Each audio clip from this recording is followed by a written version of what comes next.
Sveiki, esu humanitarinių mokslų daktaras Andrius Martinkus ir tęsime mūsų pamąstymus apie kintantį pasaulį ir apie Lietuvos valstybės, lietuvių tautos likimą šiame kintančiame pasaulyje. Dėkoju už tai, kad remiate, už jūsų patiktukus, už jūsų komentarus, už tai, kad prenumeruojate. Ir kągi, pirmiausiai sveikinu visus su šventomis Velykomis. Sveikinti nėra dar per vėlų, nes esame Velykų laike ir dar ilgai jame būsime, iki pat sekminių. Rytų krikščionys stačiatikiai šiemet Velykas švęs tik tai gegužės 5 dieną, o gegužės 12 dieną Lietuvoje vyks Respublikos prezidento rinkimai. Taigi prezidento rinkimų baigiamasis etapas šiemet sutampa su Velykų laiku. Ir šiame sutapime galima įžvelgti labai gilią simboliką. Nes kas yra Velykos? Velykos yra Kristaus, Dievo Sūnaus prisikėlimo šventė. Velykos yra gėrio pergalė prieš blogį, gyvenimo pergalė prieš mirtį, Dievo pergalė prieš velnę. O šiais metais Velykas švenčiame tokiu metu, kai vyksta karas Ukrainoje. Didžiausias karas Europoje po Antrojo pasaulinio karo pabaigos. Taigi Velykos, karas ir Lietuvos prezidento rinkimai. Kristus, tas, kuris prisikėlė iš numirusių ir savo prisikėlimu nugalėjo velnę, sako: palaiminti taikdariai, jie bus vadinami Dievo vaikais. Evangelija pagal Matą, 5 skyrius 9 eilutė. O koksgi yra kandidatų į Lietuvos prezidentus požiūris į karą ir taiką Ukrainoje? Taip, jie visi sako, kad yra už taiką ir kad nenori karo. Na, kasgi sakys, kad jis yra už karą. Bet tik vienas iš kandidatų yra nuoširdus, kai jis sako, kad jis yra už taiką. Tik vienas iš jų tiesiai sako, kad karą reikia stabdyti dabar ir pradėti kalbėti apie taiką. Tas vienintelis kandidatas yra Eduardas Vaitkus.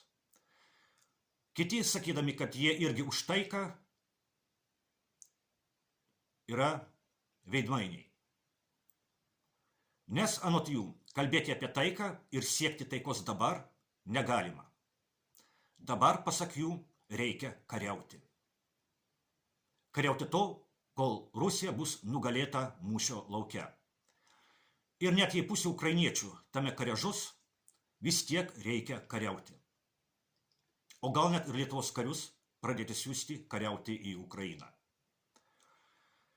Ir čia klausimas, o vardan ko kariauti? Jeigu Lietuvoje būtų normaliai lietuviška valdžia, jei būtų savaime suprantama, kad Lietuvos kariai turi kariauti už Lietuvą. Bet jeigu tokios normalios lietuviškos valdžios nėra ir Lietuvą valdo globalistų statytiniai, tai natūralu tokiu atveju, kad Lietuvos kariai atėjus laikui turės kariauti už globalistus. Ką reiškia atėjus laikui?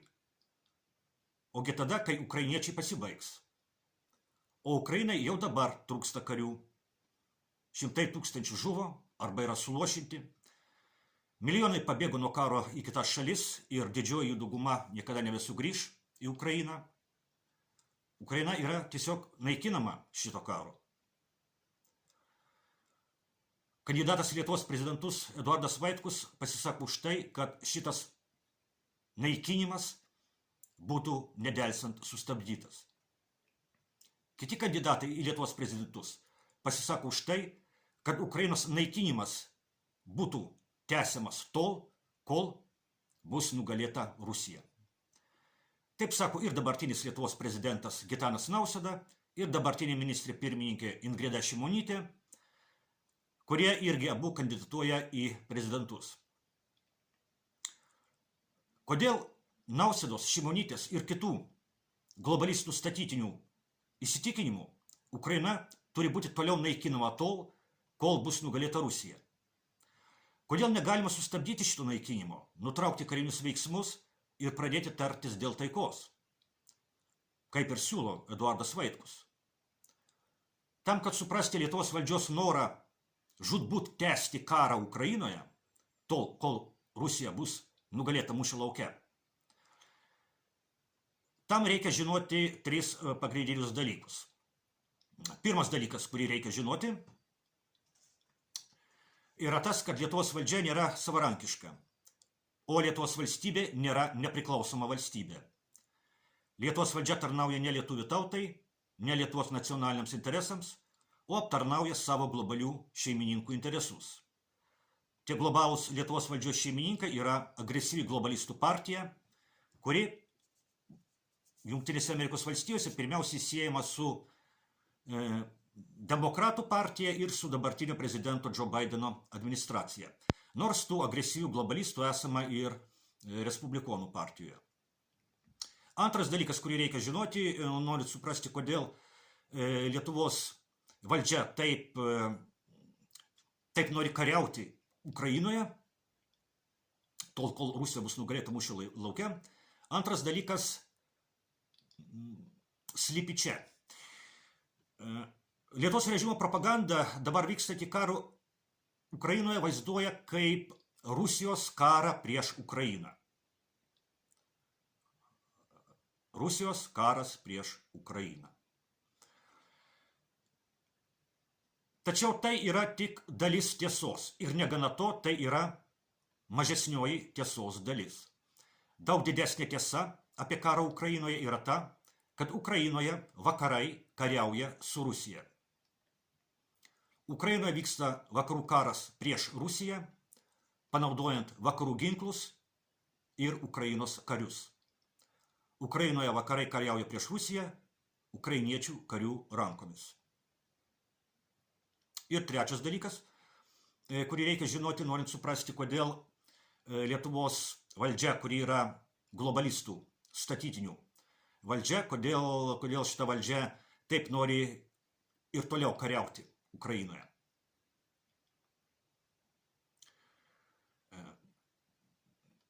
Tam, kad suprasti šitą trečią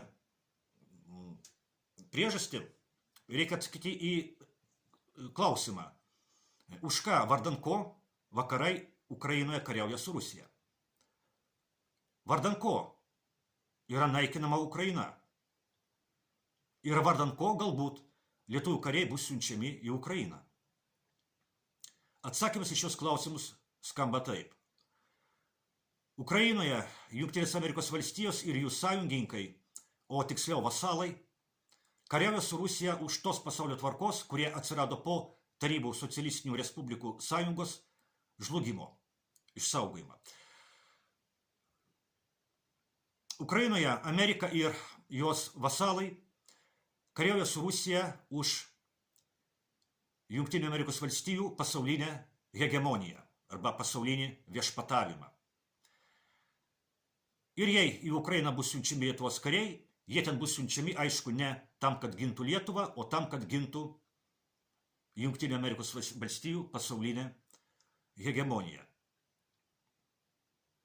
O didžioji pasaulio dalis nebenori šios Amerikos pasaulinės hegemonijos.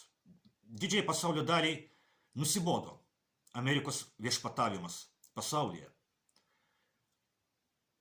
Ir didžioji, tai yra nemaloni tiesa, kuri yra labai nemėgiama Lietuvos propagandistų, bet tai yra tiesa, kad didžioji pasaulio dalis, 3/4, o gal net 4/5 pasaulio kare Ukrainoje yra ne vakarų pusėje. Pasaulyje yra apie 200 valstybių, realiai Ukraina remia apie 50 valstybių. Tiek jai ginklus, pinigus ir panašiai. Dabar pagalvokime, ką reiškia, kai sakome, kad Ukrainoje vakarai kariauja su Rusija. Ką tai reiškia? Vakarai kariauja su Rusija. O kokiegi yra tie vakarai? Kokie vakarai Ukrainoje kariauja su Rusija? Ar Ukrainoje su Rusija kariauja tie vakarai, kurie kadaise statė didingas katedras? Ar Ukrainoje su Rusija kariauja tie vakarai, kurie kūrė galingą literatūrą, kūrė klasikinę muziką? Tie vakarai, kurie padarė didžiosius geografinius atradimus? Kokie vakarai kariauja su Rusija Ukrainoje? Ar tai tradiciniai krikščioniški vakarai? Aišku, kad ne. Ukrainoje su Rusija kariauja liberalizmo užkrėsti, liberalizmo persmelkti vakarai. Ukrainoje su Rusija kariauja vakarai, kurie kariauja prieš pačių vakarų krikščioniškas ištakas. Ukrainoje su Rusija kariauja vakarai, kurie kariauja prieš pačių vakarų kultūrinę tradiciją. Ukrainoje su Rusija kariauja vakarai, kurie kariauja prieš tradicinės vertybės. Ir jeigu į Ukrainą bus siunčiami Lietuvos kariai, jie bus siunčiami ginti tos pasaulio tvarkos, kurie atsirado po Tarybų socialistinių respublikų sąjungos žlugimo. Jeigu į Ukrainą bus siunčiami Lietuvos kariai, jie bus siunčiami ginti, aišku, kad ne tradicinius, krikščioniškus vakarus, netradicinės vertybės. Jeigu į Ukrainą bus siunčiami Lietuvos kariai, jie bus siunčiami ginti tą pasaulio tvarką, tą globalųjį liberalizmą arba liberalų globalizmą, kuriame lietuvių tauta Lietuvos žemėje per 30 pastarosius metų buvo sumažinta nuo 3,7 milijono iki 2,8 milijono gyventojų. Išeina taip, kad Lietuvos kariai į Ukrainą būtų siunčiami tam, kad jie gintų tą pasaulio tvarką, kuri naikina lietuvių tautą. Įsivaizduojate, kaip įdomiai. Lietuvos kariai būtų siunčiami į Ukrainą ginti tą pasaulinę tvarką, kurioje lietuvių tauta nyksta.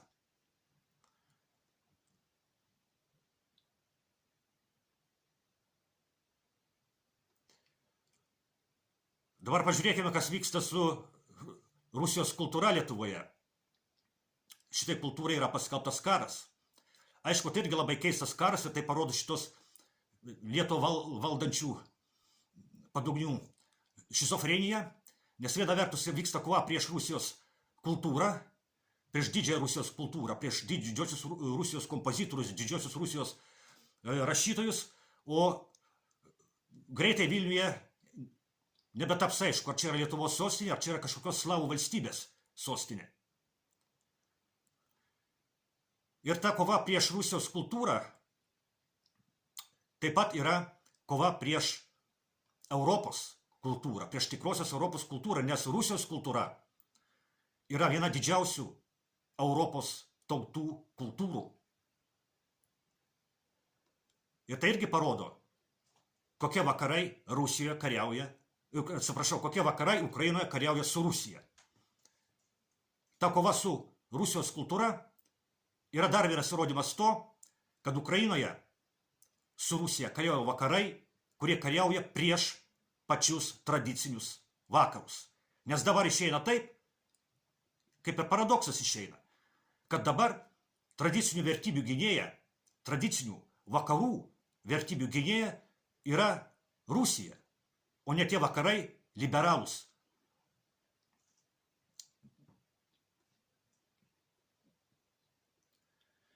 Nuo krikščionybės atitrūkę, atvirai prieš krikščionybę kovojantis, prieš tradiciją kovojantis liberalūs vakarai.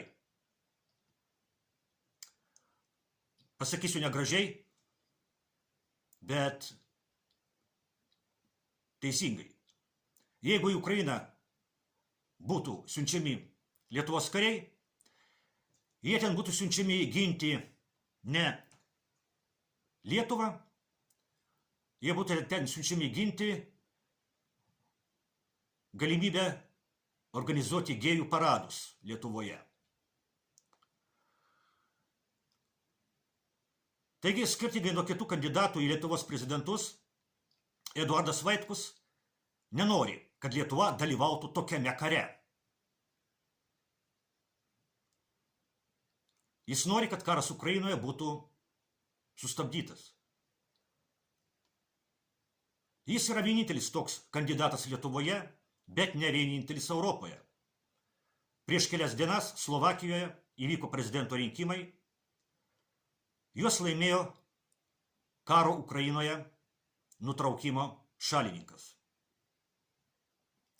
Slovakijos žmonės balsavo už taikos prezidentą. Šiuose Lietuvos prezidento rinkimuose mes irgi turime galimybę rinktis ne karą, o taiką. Taigi šiam kartui tiek ir iki kitų pasimatymų.